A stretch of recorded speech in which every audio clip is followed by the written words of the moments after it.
Bugün məhkəmədə heç bir gözlənilməz hadisə baş vermədi. Siyasi tapşırıq yerinə yetirildi. Hamımız bilirik ki, Seymur Həzi siyasi fəaliyyətinə görə, jurnalist fəaliyyətinə görə şərlənərək həbs edildi. İlkin məhkəmənin çıxardığı hökm qüvvəsində saxlanıldı. Hökm siyasi sifarişi ən yüksək səviyyədə.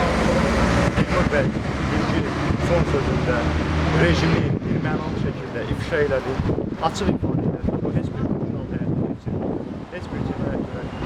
Siyasi fəaliyyətinə görə mühakimə oldu. Ona görə də siyasi fəaliyyətinə bağlı çıxış elədi.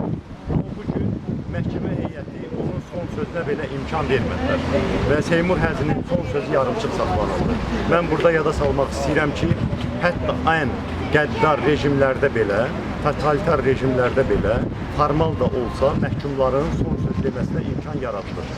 Amma Azərbaycanda bugün yeni bir praktika başlayır ki, hətta siyasi məhkumlara normal son söz deməyə də imkan tanınır. Mən buna çox təəssüflənirəm.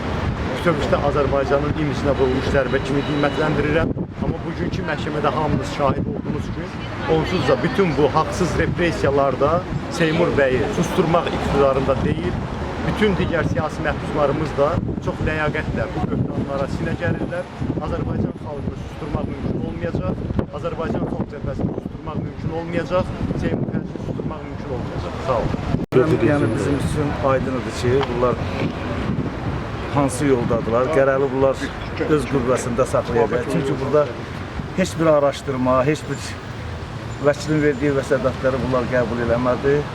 Axır Seymurun öz çıxışını dayandırdılar ki, biz bilirik, uşaqdan böyüyə hamı bilir ki, burada siyasət